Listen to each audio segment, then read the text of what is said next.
My name is Eleanor Vance, and I am a 35-year-old cybersecurity architect. But for most of my life, I've held a different, unwritten title, the family's designated fixer. If a laptop crashed, a network went down, or a phone refused to sync, they called me.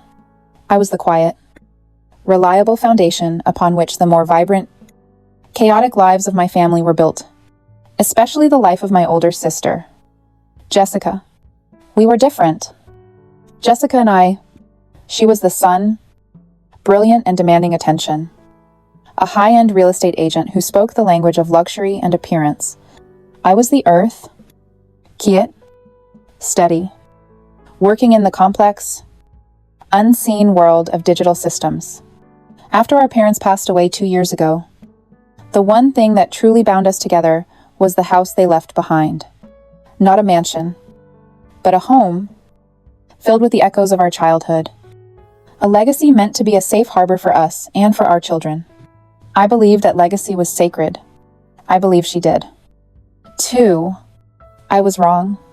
The story I'm about to tell you is not just about a vacation or a family disagreement. It's about how I discovered that for the past year, my entire life had been a meticulously crafted lie, and how I had to use the very skills I once offered freely as an act of love to instead orchestrate a downfall so complete, so precise, that it would change the course of our family forever. And it all started with a simple Sunday afternoon request to fix her Wi-Fi. In my family, Sundays were for fixing things. It was a ritual as predictable as the changing seasons. That particular Sunday, the air was thick with the smell of freshly cut grass and the low hum of the neighborhood. I was at Jessica's sprawling, modern house, the kind she sold for a living. All clean lines and impersonal elegance. She was complaining, as she often did, about her internet connection. "Ellie, it's a disaster," she'd said over the phone, her voice laced with a familiar, theatrical urgency. "I have a multi-million-dollar deal on the line, and I can't even download a PDF. You have to come over." So I did. I spent the better part of 3 hours tracing cables, reconfiguring routers, and updating the security protocols on every device she owned. Her 2 children were off with friends, and my own 2 were with their father for the weekend. So the house was quiet. As I worked, Jessica floated in and out of the room, scrolling through her phone, taking calls, occasionally offering a distracted, "You're a lifesaver," without ever looking up. It was a familiar dance. I was the technician. She was the star. I never minded. I told myself it was love. That day, as I was packing up my tools, she presented me with the centerpiece of her new smart home system, a top-of-the-line tablet. "I want you to set this up for me," she said, placing it in my hands. "Make it the command center for everything. And here," she handed me her phone. "Make sure it's all linked to my Apple ID. You know, just in case I mess something up." I smiled and agreed. Another act of service. Another Sunday. This moment, so innocuous, would later become the cornerstone of my entire strategy. It was the first mini hook, the first clue I completely missed. A few weeks later, she called again, this time with a different request. Her voice was sweeter, more conspiratorial. "Ellie, honey, you're so good with all that computer stuff. Could you do me a huge favor? I need to digitize some of Mom and Dad's old documents for safekeeping. You know, the will, some insurance papers. Their signatures are on there. I just need high-resolution scans. For insurance claims," she added quickly. When I hesitated, it's a bureaucratic nightmare. A flicker of unease, a tiny, almost imperceptible question mark appeared in my mind. But I pushed it down. Who was I to question my sister's intentions? She was just being responsible. So, I took the old, precious documents, and with the care of a historian, I created perfect, high-resolution digital copies of our parents' final wishes, and their beautiful, trusting signatures I handed her the key to our legacy on a silver platter, and she took it with a smile. The final red flag, the one that I would replay in my mind 1,000 times later, came on a rainy Tuesday afternoon. I had stopped by her house to drop off a birthday gift for my nephew. As I walked in, I heard her voice from the back patio, hushed and tense. "No, she won't suspect a thing." Jessica was whispering into her phone. "She's too trusting. Just get the appraisal done on Tuesday morning. The flight is booked for that Friday." She saw me then. Her eyes widened for a fraction of a second before her professional mask slipped back into place. She ended the call abruptly. "Clients," she sighed, rolling her eyes. "So demanding. They're selling their parents' old place. It's all very sad." She took the gift from my hands, seamlessly changing the subject. And I, wanting to believe her, wanting to maintain the peace, let it go. For the next month, the family group chat was buzzing with excitement. Jessica and her husband had planned a grand 2-week family vacation to Hawaii. They sent pictures of the resort, the beaches, the luau's. My kids were ecstatic. I was happy for them, a little envious of the break, but mostly content to see them so joyful. The plan was set, all 4 adults, all 4 cousins. A perfect family getaway. Then, 2 days before the trip, as I was helping my son decide which swim trunks to pack, my phone buzzed. It was a message from Jessica. There was no text, just an image. It was a picture of their 4 flight confirmations. Her husband, and her 2 children. Below it, a single line of text that landed like a physical blow. "Sorry." It read, "This is an adults-only trip. The kids will ruin the atmosphere." I stared at the screen, the words blurring. It wasn't a mistake. It was a declaration. My children, and by extension, me, were not part of the family that deserved this perfect vacation. The peace I had worked so hard to maintain wasn't just broken. I realized, with a sickening certainty, that it had never been real in the first place. The foundation of my world had just cracked wide open. The silence in my house after I read that message was profound. It was the kind of silence that has weight pressing down on you.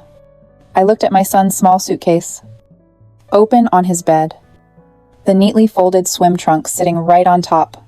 How do you explain to an 8-year-old that the paradise he's been dreaming of for weeks has been revoked? How do you tell him his aunt, the woman who calls him her little man, has decided he would ruin the atmosphere? I didn't tell them the truth. Not the whole truth. I couldn't.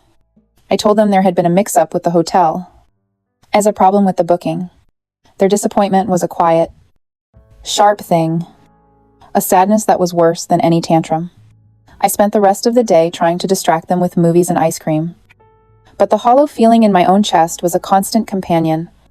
That evening, after the kids were asleep, I called Jessica. I needed to hear her voice. I needed some explanation. Any explanation that could make sense of the cruelty. I was ready for an excuse. Frelly. Anything but the cold indifference I received. "Ellie," she answered, her voice bright and breezy, as if nothing had happened. I took a breath. "Jess." "The text?" I don't understand." "The kids are devastated."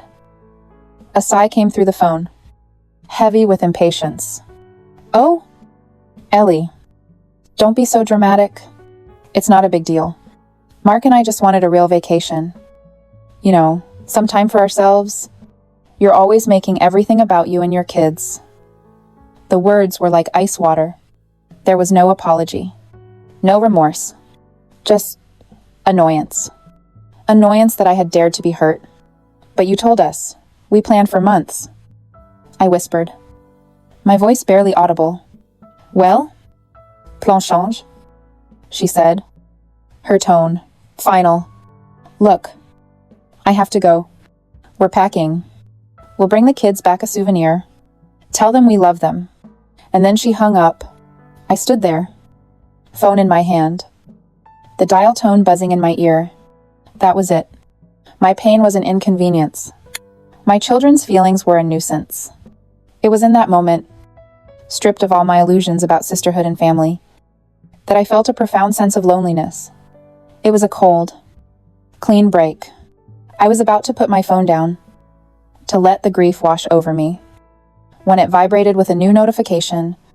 It wasn't a text message. It was an automated email alert from a system I had designed myself. The subject line was clinical. Impersonal security alert. Main door sensor at Heritage House has been manually disabled. Heritage House. That was the name my parents had given our childhood home.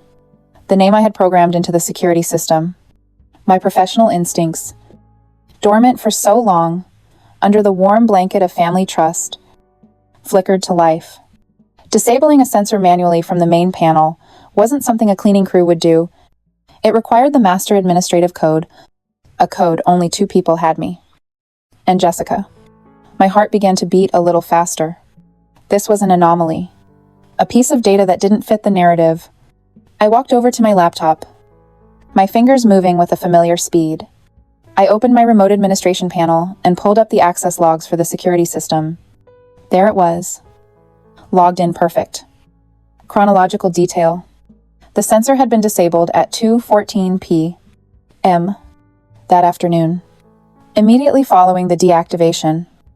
The log showed a network login from a new device, a device that identified itself as belonging to Apex Property Appraisers.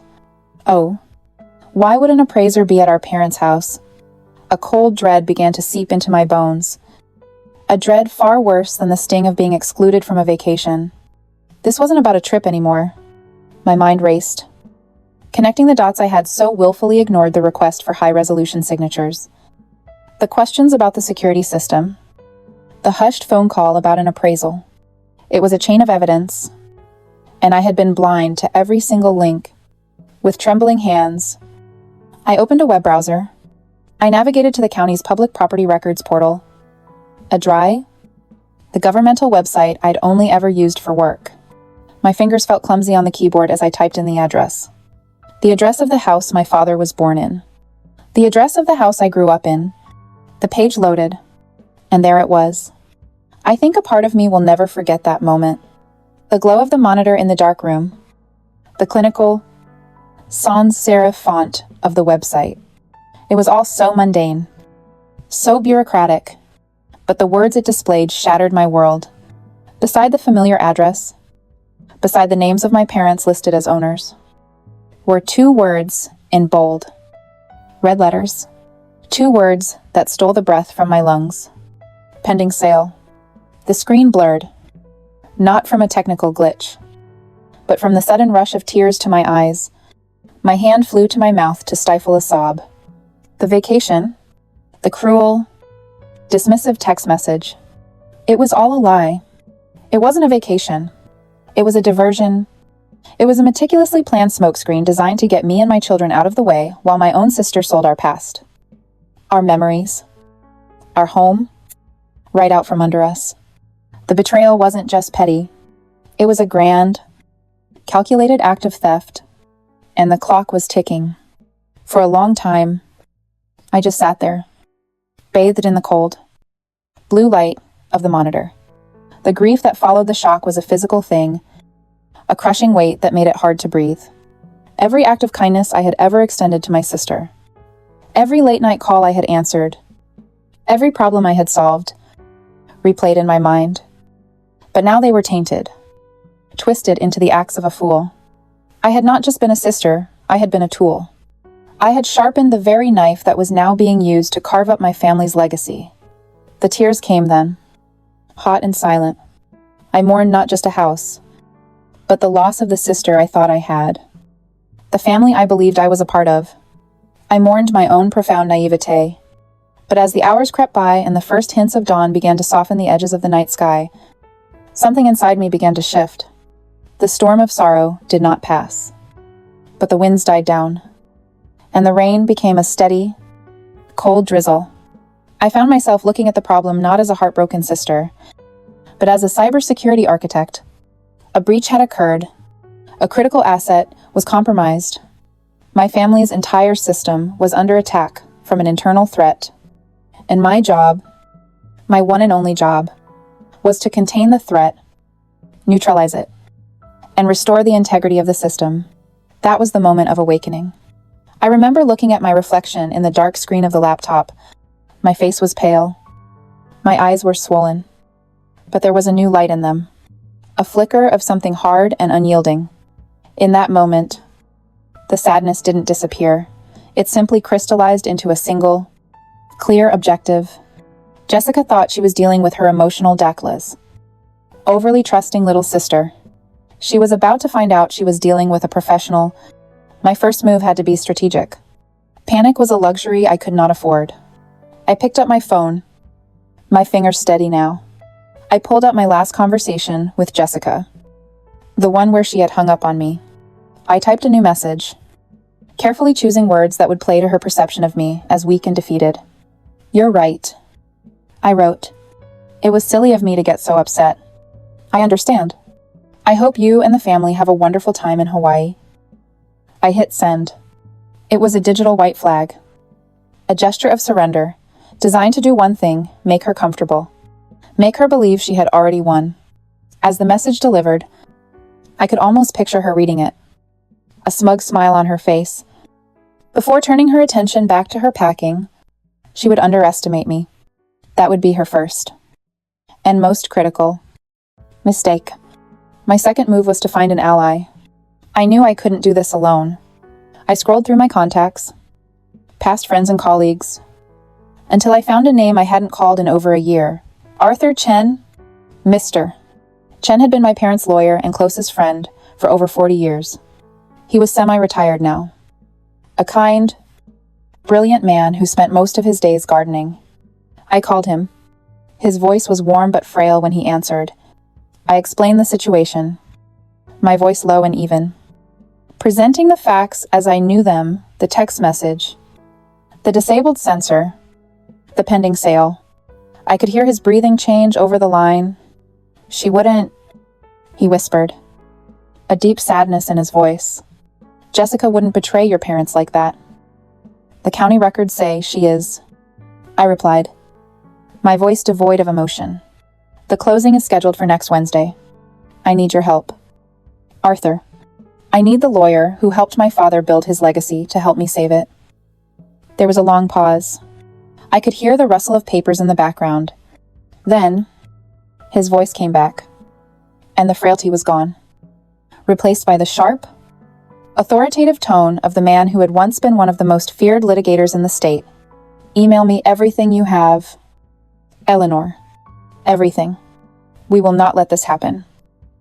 I spent the next hour compiling a digital dossier for him. I pulled the security logs, the IP address records from the appraiser, and a screenshot of the county website. I needed to find a copy of my parents' original will, which I knew was stored on their cloud account. As I logged into the familiar interface, my eyes scanned the list of shared devices, and that's when I saw it. It was listed simply as Jessica's iPad Pro, the gift, the command center I had so helpfully set up for her. A gift I had, out of habit, and a desire to make things easy for her. Linked to my own master Apple ID for remote technical support. I clicked on it. A drop-down menu appeared with a list of options: locate device, lock device, erase device, and the one that made my breath catch in my throat: access cloud backup. It was my Trojan horse. My mind, trained to see systems and vulnerabilities, suddenly saw the entire battlefield with perfect clarity. The iPad wasn't just a tablet. It was a listening post. It was a tracking device. Its cloud backup contained a perfect, time-stamped record of every photo she took, every note she wrote, every website she visited. I had, in an act of blind kindness, given my sister a gift, and in her arrogance, she had accepted a spy into the heart of her operation. The game had just changed. I finally had my weapon. Friday morning arrived with a crisp, clear sky. In my house, there was a quiet determination. In my sister's, I imagined, there was a flurry of last-minute packing and excited chatter. As they drove to the airport, I was seated at my own command center, a cup of black coffee steaming beside my keyboard. The chessboard was set. It was my turn to move. My first action was not one of aggression, but of what could almost be mistaken for generosity. Using my access to Jessica's accounts, I navigated to her airline profile. She was a prolific user of her high-end credit card, and over the years, she had amassed a mountain of reward points. Points she was undoubtedly saving for some future extravagance. I decided that future was now. With a few precise clicks, I initiated a transaction. It was a masterpiece of financial redirection. I wasn't just changing their destination, I was using her own accumulated wealth to do it. The system prompted me, confirm upgrade to Alaskan Ultimate Experience Package. For 4 passengers, the cost was a staggering number of points, equivalent to over $4,500. I confirmed. An email immediately appeared in her inbox. On email, I knew she'd see. Congratulations on your upgrade, it would read. Knowing my sister, she wouldn't question it. In her world of perceived importance, complimentary upgrades were an expectation. A perk of her status, she would see it as a sign of her own success. Never dreaming, it was the first step of her undoing. This was the trap, laid with the bait of her own ego. Once their flight was in the air, a tiny airplane icon crawling across my screen, I began Phase 2 digital isolation. They were in a metal tube, 30,000 feet in the sky, completely unreachable. It was the perfect window. I moved methodically through her digital life, the life I had so helpfully constructed for her. I changed the password to her primary email. I changed the password to her cloud storage account, the one where I suspected she kept copies of the forged documents. I didn't lock her out completely, that would be too obvious. I simply changed the keys. When she tried to access her world upon landing, she would find that the doors no longer recognized her. I spent the next several hours in a state of calm focus, coordinating with Mr. Aptern, Chen, sending him the files I had uncovered, and preparing our next steps. I watched their flight progress, a slow march across the continent. I pictured them sipping champagne, laughing, completely oblivious as they flew directly into the heart of the storm I had created. Then, the flight icon touched down. I imagined the moment the cabin doors opened, not to the warm, humid air of Hawaii, but to the sharp, cold bite of an Alaskan autumn. I pictured the confusion on their faces as they walked into a terminal filled with signs for Denali National Park instead of Diamond Head. My phone rang. It was Jessica. The screen flared with her name, and I let it ring 3 times before answering. A small act of control. "Where are we?" she shrieked, her voice a raw sound of fury and disbelief. "What did you do?" I held the phone slightly away from my ear, my own voice perfectly level when I replied, "I'm not sure what you mean." "Jess, I just upgraded your trip." "Upgraded? This is Anchorage. It's freezing. My kids are wearing shorts. I thought you wanted an exclusive experience." I said, the words cool and measured. Hawaii is so common. A private mountain lodge in Alaska, on the other hand, is far more unique. Don't you always say you're tired of the crowds? I took care of that for you. There was a moment of stunned silence on the other end of the line. She was trying to process it, trying to understand how her meek, compliant little sister could be speaking to her with such chilling authority. You did this on purpose," she stammered. "Planchange?"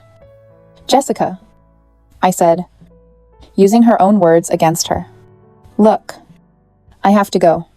Enjoy your vacation. I hear the views are breathtaking. Tell the kids I love them." Before she could respond, I hung up, and then I executed the final stroke of my opening move. I opened the confirmation email for the Alaskan Ultimate Experience, complete with non-refundable hotel bookings, prepaid wilderness tours, and first class, non-changeable return tickets for 2 weeks from now, and I forwarded it, not just to Jessica, but to the entire family group chat, to my aunts, my uncles, my cousins. The lie she had constructed was now public. Her carefully curated image was, for the first time, under my complete control. The game was afoot. And she had just lost her queen. Panic is a clumsy architect. It builds prisons of its own design. For my sister, Jessica, that prison was a luxury mountain lodge, with breathtaking views of the Alaskan wilderness. Every beautiful vista was Arta. For her, a bar on her window. She was stranded, digitally neutered, and the clock was ticking relentlessly towards the Wednesday closing date for the sale of our parents' home. Her desperation, I would later learn, was as vast and cold as the glaciers surrounding her. Her first move was exactly what I predicted it would be. She fell back on her oldest and most trusted weapon, emotional manipulation, unable to control the narrative with the wider family, who had all seen the damning Alaskan itinerary. She targeted the emotional core, our elderly Aunt Carol, our mother's sister. From the lodge's landline, she made a tearful, frantic call. I know, because my aunt called me an hour later, her voice trembling with confusion. Jessica had spun a harrowing tale. She claimed I was having some sort of mental breakdown, that I had become dangerously unstable after our parents' death. She said I had hijacked their vacation as a cry for help, that she was deeply worried about me and my children. It was a masterful performance, painting herself as the long-suffering, concerned older sister. But her story had a fatal flaw, the truth. But Jessica, my aunt had asked her, Eleanor sent us the itinerary. It looks like a 5-star luxury package. It doesn't seem like something unstable. Jessica, caught off guard, had no logical answer. Her web of lies was already beginning to unravel. The seeds of doubt had been sown not by me, but by her own convoluted deception. Her second move was even more reckless. The Wednesday of the closing was only 2 days away. She needed to contact her lawyer, the title company, and the buyer. She needed to access the fraudulent power of attorney document, blocked from her own accounts. She did the one thing any cybersecurity professional would beg you not to do. She used the hotel's public business center. From my own secure network, I watched it all unfold. It was like observing a moth fly repeatedly into a bug zapper. I had set up alerts on her accounts, not just to block her, but to monitor all login attempts. I saw them in real time. Failed password resets for her email from an IP address originating in Anchorage, Alaska. Frantic. Keyword-heavy searches. Remote real estate closing. Overturned forged signature claim. Emergency power of attorney. Then came the fatal mistake. She logged into a temporary, unsecured cloud account she created on the spot and tried to upload a low-resolution copy of the forged document she'd saved on a thumb drive. It was a digital scream of desperation, and it created an indelible record of her intent to commit fraud. Time-stamped and geolocated to that exact hotel, her arrogance was her undoing. She was so used to me fixing her technical messes that she had never bothered to learn the first thing about digital footprints. She was walking through a field of freshly fallen snow, and I was tracking her every step. The climax of her panic came on Tuesday afternoon, less than 24 hours before the scheduled closing. She finally managed to get a stable satellite phone connection to her lawyer. I wasn't privy to this call, of course, but the buyer's attorney, a kind and thorough man who had been horrified by our story, relayed the aftermath to Mr. Potter. Jessica, he said, had tried to push the closing through, promising she would be back in time, blaming the delay on a family emergency. Her lawyer, a slick and morally flexible man, was attempting to smooth things over with the title company. But it was too late, because at 10 a.m. that same morning, Mr. Chen had already called the buyers, the elderly couple who had been our neighbors for 30 years. He had explained the situation calmly and provided them with undeniable proof of the fraudulent power of attorney. So when Jessica's lawyer called them to confirm the closing, the response was not what he expected. The buyer, our old neighbor, Mr. Henderson, a man who had watched us grow up, got on the line. Tell your client, he said, his voice shaking with anger, that we have been made aware of her attempt at familial fraud. We are withdrawing our offer, effective immediately, and tell her we are deeply, deeply disappointed." Jessica's lawyer relayed the message. The deal was dead. The multi-million-dollar lifeline she had been counting on to save her from financial ruin had been severed. She was stuck in the middle of nowhere. Her lies were exposed. Her digital world was locked down. And for the first time in her life, she had no one to call. No one to fix it. The trap, the one she had set for me, had just snapped shut around her. Deceit is a solitary venture, but it requires the tacit complicity of others to survive. It needs the person who looks the other way, the one who chooses not to ask the hard questions, the one who believes the comfortable lie over the inconvenient truth. For years, Jessica had thrived in this environment, building her world on the foundation of our family's willful ignorance.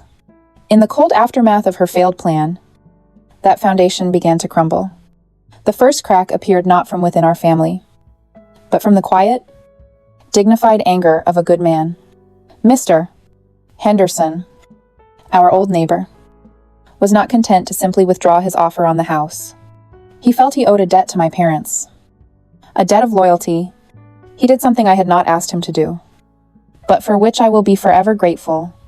He took the entire email correspondence he'd had with Jessica, every pressuring message, every dismissive comment about me, every lie she had told about the urgency of the sale, and he forwarded it all to our Aunt Carol. Aunt Carol was the family's matriarch, its moral compass. She was the one Jessica had tried to manipulate with the story of my supposed breakdown. The email from Mr. Henderson was the undeniable proof that laid Jessica's true character bare. It was one thing to hear a confusing story. It was another to see the cold, hard text of her greed in black and white. The narrative she had tried to spin was instantly shattered. The second, and final, crack in her support system came from the person standing right next to her in that cold Alaskan Lodge, her husband. Mark was not a mastermind. He was an opportunist. He had gone along with Jessica's plan because he saw a quick, multi-million-dollar payday that would solve all his financial problems. But he was also a pragmatist. With the deal dead and the threat of legal action now terrifyingly real, he did what all pragmatists do when the ship is sinking. He looked for a lifeboat. He called me. It was late on Wednesday night. His voice was a low, nervous whisper, the sound of a man trying not to be overheard. He didn't apologize. He didn't express remorse. He made a proposal. "She's out of control. Ellie," he said, his voice tight with fear. "She thinks she can still fix this. She doesn't understand the trouble we're in. The lawyers, they're talking about wire fraud. Conspiracy." He paused. And then the offer came. I have everything. The original documents she practiced forging, recordings of her phone calls with the lawyer. "I'll give you everything. In exchange, you tell your attorney I was a cooperative witness." He was betraying his wife to save himself. It was a craven act. But it was also the final piece of the puzzle I needed. "Send it all to Mr. Chen," I said, my voice cold. "He'll be in touch." The stage was now set for the final collapse of her world. Aunt Carol, armed with the emails from Mr. Ed Henderson, and now informed by Mr. Chen of Mark's confession, called for an emergency family video conference. She told Jessica it was to clear the air and understand what was really going on. Jessica, still believing she could manipulate her way out of anything, agreed. She joined the call from a small, dimly lit room in the lodge, her face pale and drawn. One by one, the faces of our family appeared in the grid on her screen. Aunts, uncles, cousins, and me. She began with tears, repeating her story about my instability, about her concern. But this time, no one offered words of comfort. There was only a heavy, accusatory silence. Then, Aunt Carol spoke, her voice clear and steady. "Jessica, we have seen the emails you sent to the Hendersons." Jessica's face froze. "We have heard. she continued. Her gaze unwavering. A full confession from your husband. Mark. The color drained completely from Jessica's face. She looked like a cornered animal. She opened her mouth, but no words came out. It was then that our aunt delivered the final, devastating blow. It wasn't a shout or an accusation. It was a statement of profound, heartbreaking fact. This isn't just about a house anymore. Jessica, you didn't just lie to us. You tried to make us accomplices in your deceit. You used our love for you as a weapon against your own sister. One by one, the other faces on the screen nodded in agreement.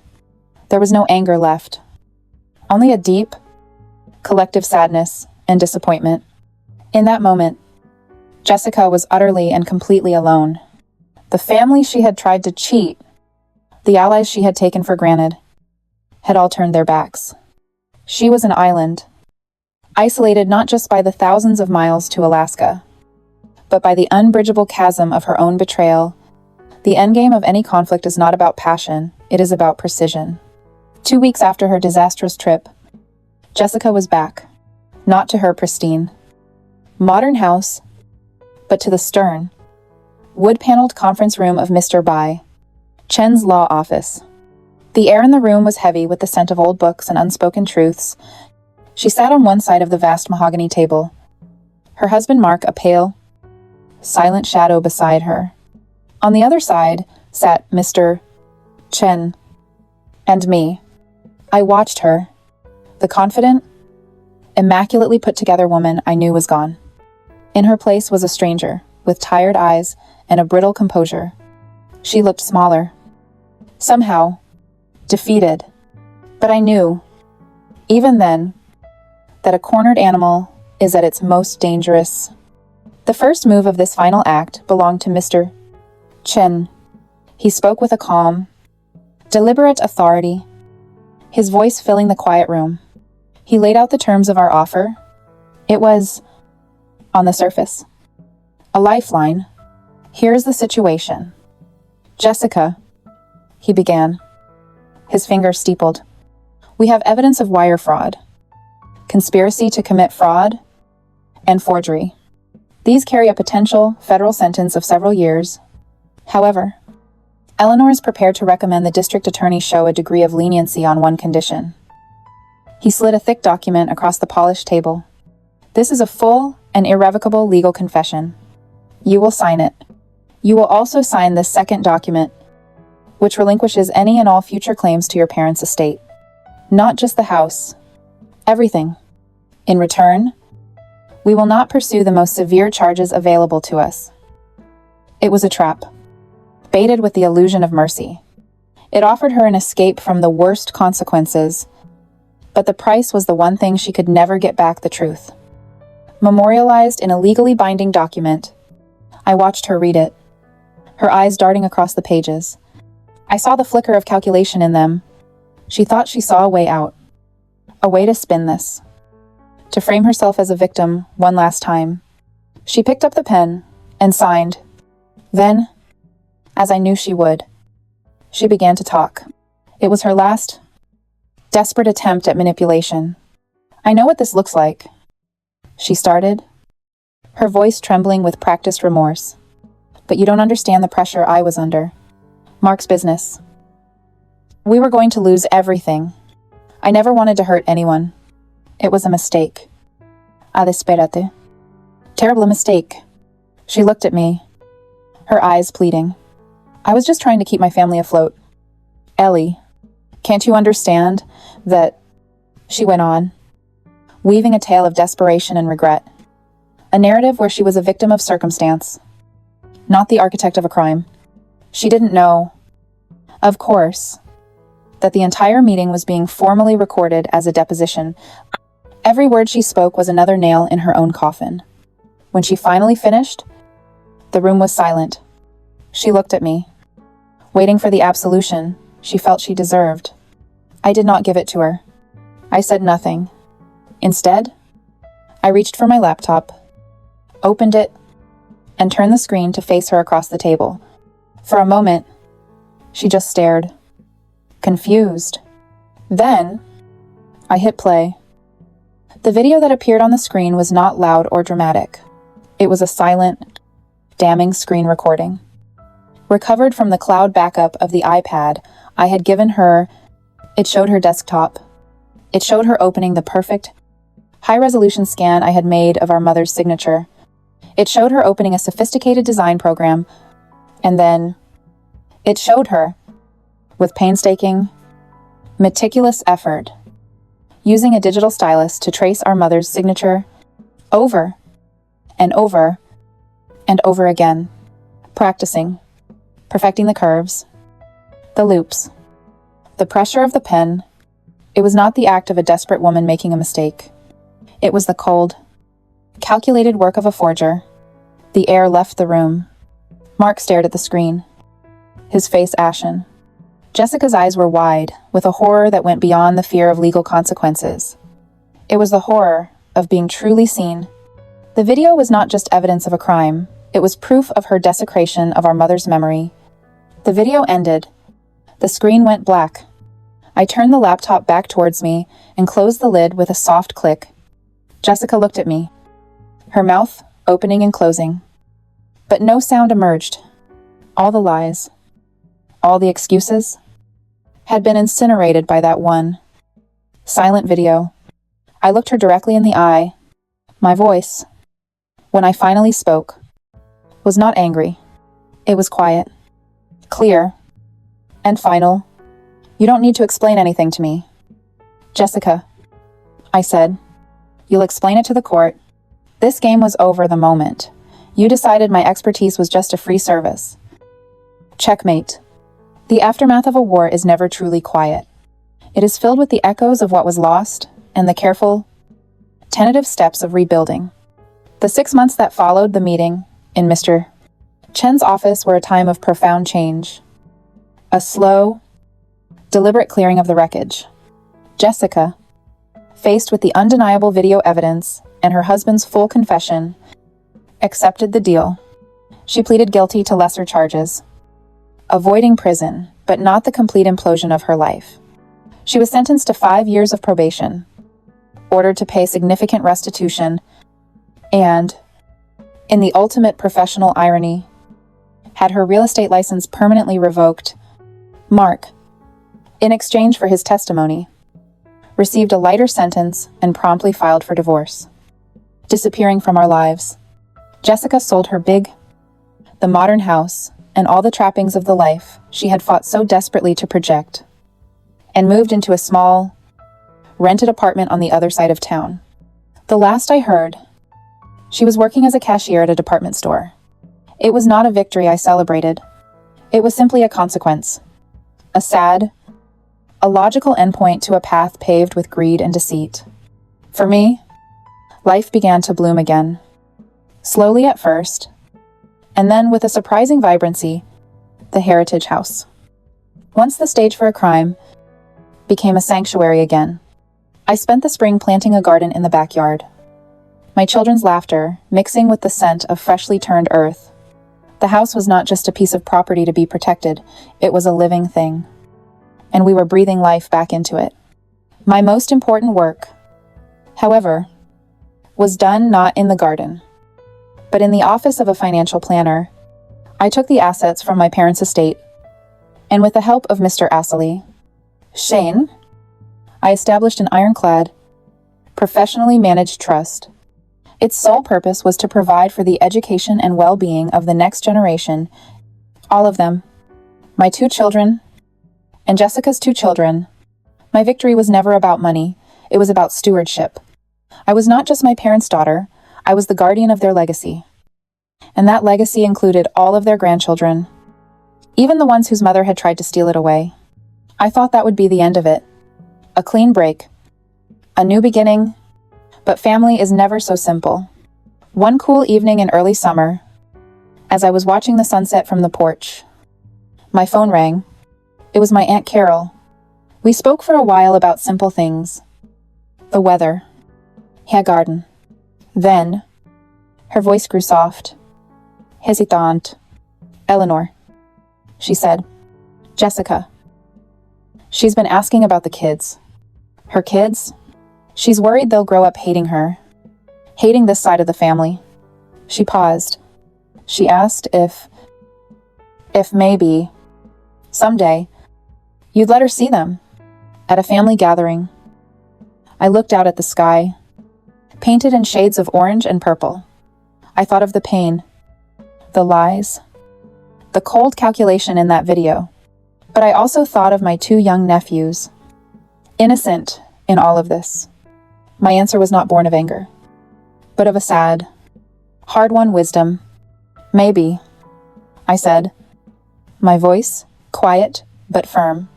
But not now. Aunt Carol, not for a long time. I took a breath, finding the words to explain the new architecture of my heart. Trust, I said. It's like the foundation of this house. Once it's been deliberately shattered, you can't just patch up the cracks and pretend it's strong again. You have to rebuild, and that takes time. A very, very long time. She understood. A week later, a postcard arrived in the mail. It had a picture of a perfect Hawaiian sunset on the front. It was from the Hendersons. Our old neighbors. They had, it turned out, finally bought a small place there for their retirement. The back had only a few lines, written in Mrs. Henderson's familiar, elegant script. We look out at this view every evening and think of your parents. It read, they were good, honest people. They would be so proud of the woman you've become. Thank you for protecting their home. I stood there on my porch, holding that postcard, and a genuine smile, the first in a long time, touched my lips. The war was over. The echoes were fading. And for the first time, I felt a sense of profound, unshakable peace. I had not just won back a house. I had won back myself. The story of Eleanor and Jessica is a powerful reminder that the deepest wounds often come from those closest to us. The ultimate lesson here is twofold. First, that true strength doesn't always roar. Sometimes it observes, it plans, and it waits. The silence of the intelligent is not weakness. It is the time they spend gathering their resources. And second, that establishing boundaries within a family is not an act of selfishness, but a necessary act of self-preservation and respect. Trust. Once deliberately broken, you can rarely be glued back together to be as strong as it once was. We understand that facing such a profound betrayal from your own blood is a unique and isolating pain. If you've ever felt underestimated, taken for granted, or have had your kindness mistaken for weakness, know that you are not alone. You have every right to protect your peace, your assets, and the legacy you hold dear. Eleanor's story shows us that reclaiming your power doesn't require you to become cruel. It requires you to become wise. And that brings us to a question for you. What do you think of Eleanor's final decision regarding her sister? Is there a path back from such a betrayal? Or are some bridges meant to be burned? Let us know your thoughts and your own stories in the comments below. To story 2. My son, that noble young man, is no longer with us because he believed his harasser. I, a 40-year-old woman, I don't know how to make amends for what I did. My family and friends are so upset they can't stand me. And the truth is, I earned it. But what hurts me the most is knowing that I lost my son, and I don't think I'll ever get him back. Ryan. Shitsi. It was always the kind of son any mother would be proud of. Responsible, intelligent, and with a sense of justice that not everyone possesses. He was the kind of boy who stayed after school to help a classmate, volunteered at community events, and always made sure everyone felt important and taken into account. His teachers loved him, his friends respected him, and everyone in our family adored him, or at least, that's what I thought. Senior year, Ryan started dating a girl named Angi. She seemed cute and friendly. She always had something nice to say and thanked me every time I took them somewhere or made them something. She seemed like the perfect girlfriend, attentive, loving, and completely in love with Ryan. I thought they made a great couple. But a few weeks ago, Angi came home in tears and so upset she could barely speak. She told me Ryan had been unfaithful to her, that he'd been lying to her for months, and that she'd finally found out the whole truth. I was in shock. Ryan being unfaithful didn't fit with him at all. And then Angie dropped the bombshell. According to her, he wasn't just cheating on her. He was also cheating at school. She said Ryan was stealing test answers to maintain his good grades, and that he had proof. A mutual friend, Jarrett, came along and backed up her story. He told me Ryan was always bragging about how easy it was to grab answers off the teacher's desk and using his reputation to get away with it. Then Angie showed me the supposed evidence, a photo of Ryan. Just as she seemed to be taking an exam paper from the desk, I felt a sinking feeling in my stomach. I was filled with anger and disgust. I felt completely betrayed. Ryan's dad, my ex, had also been unfaithful and tore the family apart with his lies and selfishness. And seeing my son in the same situation, I felt like the whole story was repeating itself, as if all my struggles as a mother had been for nothing. When Ryan arrived that afternoon, I didn't even let him explain anything. As soon as he walked through the door, I exploded, yelling at him, telling him he was a liar, a cheater, a disappointment. I told him he looked just like his father and that I regretted having him. I saw his face. First shock, then confusion, and then the worst. That heartbreaking pain. But I still couldn't stop. I threw the photo in his face and demanded the truth. When he wanted to talk, I didn't let him, and I made it worse. I called the school and accused him of stealing answers and cheating. I asked them to investigate. I didn't care when I saw him pleading, begging me over and over again that it wasn't true. I shut down and didn't want to believe him. Ryan's life turned into hell overnight. Gossip spread quickly. The next day, his friends left him alone. His teachers, who had previously boasted about him, now viewed him with suspicion. The other students whispered. They told him he was a fraud, that he'd gotten everything by lying. Some even went too far, throwing books at him, insulting him, pushing him in the hallways, and I did nothing. I refused to speak to him. I let the rumors crush him. I abandoned him completely. A week later, the school completed its investigation, and they found no evidence that Ryan had cheated. There were no stolen sheets.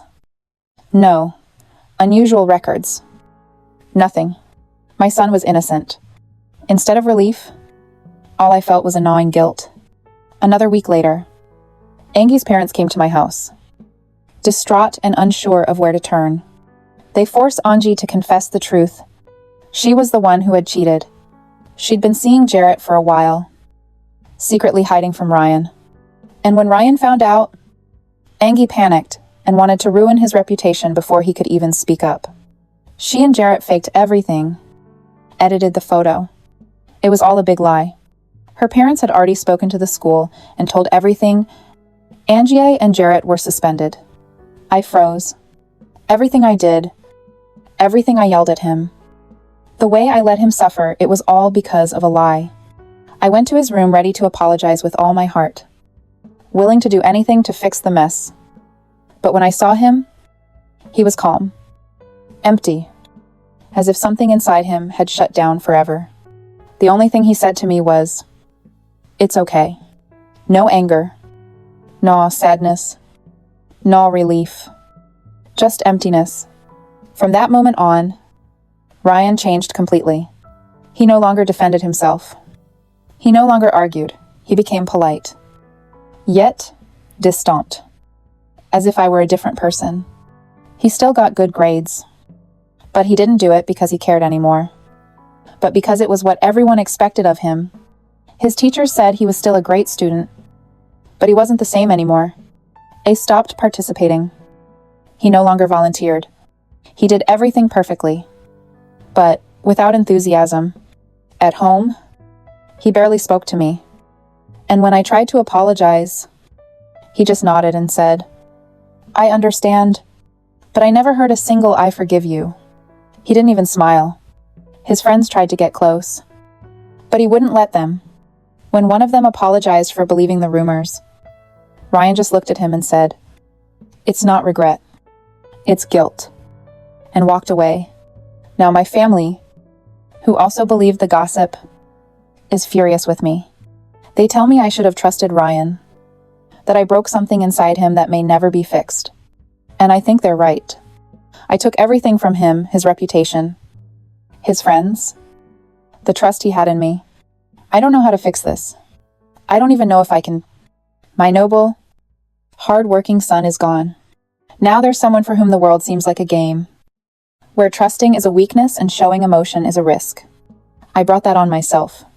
How do you fix something like this? Is it possible? Or have I lost him forever? Update. The situation with Ryan hasn't changed. If anything, it's worse. First, I want to thank everyone who took the time to read my story and comment. I read every message, and while the truth hurt, I know I deserve it. Many advise me to give Ryan space, let him heal in his own time, and not pressure him. I've really tried, but I feel more and more like that part of my son I broke. Maybe it won't come back. It's been a few weeks since everything came out, and Ryan is the same, or worse. More distant. I've tried reaching out with details, casual conversations, even sitting next to him in silence, hoping he'll let me back into his life. But everything remains the same, polite, cold, distant. He doesn't get angry. He doesn't argue. He just is. I talked about all this with my beautiful sister, who has been my support every step of the way. Although she can't help but worry, she told me yes. It's okay to give Ryan space, but we can't pretend nothing's happening. She's afraid that if we don't do something, he'll lose us even more. She suggested I schedule an appointment with a therapist, thinking that maybe a professional could do what I couldn't. I listened. I approached Ryan very carefully and told him that I had found a therapist who specialized in trauma and betrayal and believed he could help him deal with everything that had happened, both with me and Angie, the school, and his former friends. He didn't react badly or argue. He just looked at me blankly and said, "I don't need a therapist." And that was the end of the conversation. No emotion. No hesitation. Just a simple rejection. I didn't want to push him, so I opted to back off a bit. But I still felt like I needed to do more. So I called the school, explained everything. How Ryan had withdrawn. How I was worried that he wasn't coping. But just shutting down, they agreed that the school counselor would find him to talk. I thought maybe, just maybe, he'd feel more comfortable talking to someone outside the family. A few days later, his cousin called me. He's one of the few who still cares about him. He told me that Ryan spends almost all his time alone, that he only talks when absolutely necessary, and that when classmates try to get close, they leave shortly afterward. His cousin, concerned, asked them why they were staying away. What they told him broke my heart. They told him that when they apologized for believing the rumors, Ryan accepted them immediately. But when they asked if they could sit with him, he politely replied that he was busy studying and preferred to be alone. It wasn't his words that worried them, but his tone. They said he was cold, distant, with no anger or sadness, just emptiness. And the truth is, that scared them. When his cousin told me all this, I thanked him for being attentive. But before hanging up, he said, "I don't like spying on my cousin, and I'm not going to do it again. I feel like this is doing more harm than good." And she ended the call, and she was right. I'm still watching Ryan, trying to understand what's going on in his head, but I have no idea. He doesn't explode. It doesn't collapse. He doesn't do anything that lets me see what he's feeling. And the worst part is, I don't even believe he's faking it anymore. I feel like this is the time. Earlier today, I got a call from the school. "Do you want to see me for a meeting?" They didn't want to say much over the phone. Just that it's about Ryan and they think it's important for me to come. I'm here hoping and praying it's good news. That maybe he's opened up to someone. That maybe there's a way to fix this. But deep down, I'm scared to death. Why? What if it's nothing good? What if I arrive and they tell me that my son, the child who was once pure goodness and light, has already strayed too far down this path of indifference? I don't know what to do. I feel like I've lost him again. I'll let you know after the meeting. I just hope I don't regret what I hear. Update. I just got back from school and I'm more worried than ever. I just got back from the meeting, and I feel like my worst fears are being confirmed. When I arrived, the principal and the school counselor were already waiting for me. I knew from the start this wasn't going to be an easy conversation. They both had serious, worried expressions, and I felt my stomach knot before they even said a word. The counselor spoke first. She told me that in recent weeks, several students had approached them about Ryan. Not because he'd done anything wrong, but because they were genuinely concerned about him. They said he wasn't the same as before, that he didn't laugh, smile, or react to anything beyond what was strictly necessary. The students also confessed something I didn't know. Ryan was severely harassed after the accusations. I knew a lot of people turned on him, but I didn't realize how serious the situation had become. Many ignored him completely, and others didn't harass him at all. And to top it all off, Jarrett and Angie, the ones who pointed the finger at him from the start, were some of the worst. I felt sick hearing it. Not only did they accuse him and destroy his reputation, but they enjoyed it, and I allowed it. The counselor later explained to me that when they tried to talk to Ryan about all this, his reaction was disturbing. He told me that Ryan had indeed changed, but not in the way they had hoped. Instead of being angry, resentful, or sad, Ryan was completely in control.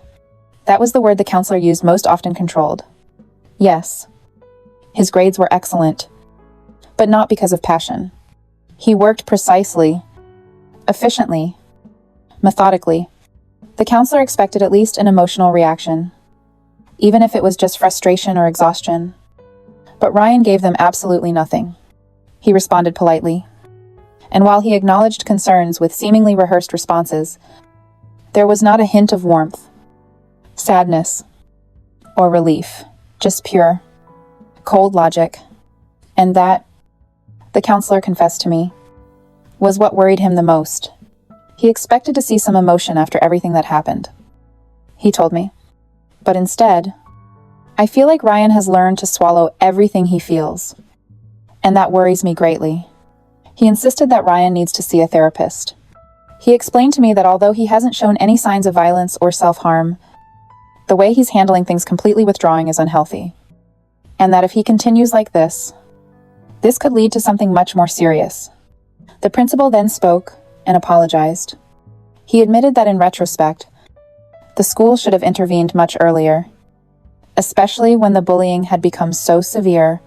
He said they underestimated the damage caused by the accusations, and that they had failed Ryan by not protecting him when he needed it most. He told me he felt responsible, and that if they could help in any way, they would. I left the meeting feeling like I had lost my bearings. I had hoped for some sign that Ryan was improving, that he was moving forward. But what I was told was that my son is so emotionally shut down that even the experts are concerned that all the pain, betrayal, humiliation, and abandonment have changed him forever. And what scares me the most is not knowing if he'll ever be able to go back to who he was. As soon as I got out of school, I spoke to Linda. She was quiet for a while, and then she just said, "You have to stage an intervention."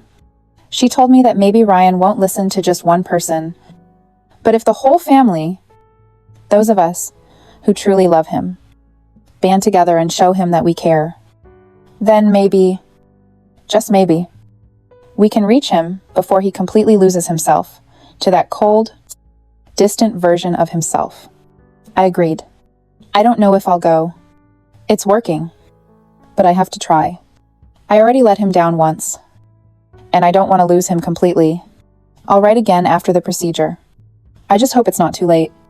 Update. The procedure didn't go as we expected, and now I have more questions than answers. I don't even know where to start. It wasn't what I wanted. In fact, I think it only confirmed what I always feared. My son isn't the same anymore, and I don't know if he ever will be again. The whole family was there, even his cousin, the one who had been most attentive to him. Everyone came with the best intentions. They wanted to reach out to Ryan, help him, remind him that he's not alone. I just wanted to fix things. For us to be okay again. When Ryan arrived, he wasn't surprised to see us together. If anything, he didn't seem to care. He just sat back, waited, and let us talk first. I was the one who started. I told him how sorry I was, how I let him down, how I betrayed him in the worst way by not even letting him defend himself. I told him I should have trusted him and that I would never forgive myself for that. Then other family members talked about how important family is process, about forgiveness, about how we all had to move past this and learn something. Ryan was silent for a long time, just listening, his expression blank. And then he finally spoke. I understand what you're telling me, he said, calmly, without altering his tone. And I'm going to take it into account. And that's it. Nothing more. No emotion, no anger, no relief. Just that coldness that made us all uncomfortable. Suddenly, Ryan turned to his cousin and blurted out, "Did you like spying on me?" No one said anything. The silence felt heavy. I quickly assured him that wasn't true, that no one was spying on him. But Ryan didn't even look at me. He continued to stare at his cousin and said, "Tell the truth." His cousin hesitated for a moment. Then he lowered his head and apologized softly. Ryan just nodded. He stood up and prepared to leave. That's when his uncle stood in the doorway. "This intervention isn't over. We're worried about you," he said. Ryan looked him in the eye and smiled. But that smile wasn't his own. It was cold, calculating, almost empty. "There's nothing to talk about," he replied, just as calmly. "I'm fine. I have things to do." His uncle stepped aside. Then Linda, desperate, asked him to go to therapy, that it was the only way to end the intervention. Ryan looked at her for a moment and simply agreed. Then he walked out the door. The house remained quiet for a long time after he left. We wanted him to feel something, to let his guard down. But only what we feared became clear to us. That kind, hardworking boy we knew was gone. And it was my fault. The next few weeks were tense. Ryan went to therapy several times a week, as promised. And then something changed. One day he came home happy. He wasn't just neutral. He wasn't the empty politeness of the past few days. He was happy. He greeted me warmly, chatted with me, even laughed at something he saw on his phone. For the first time in a long time, I felt like maybe my son was coming back. But a few hours later I got a call. It was his cousin. He seemed upset. His voice was shaking. "Jared's in the hospital." I felt like the world was sinking in. "How did they attack him?" he told me. "Some guys beat him up pretty badly. And I think Ryan was involved." I felt like I couldn't breathe. I don't know what to think. I don't want to believe it. But the moment, today Ryan came home happy. And if it was because of this, I don't know what to do. I don't know who my son is anymore.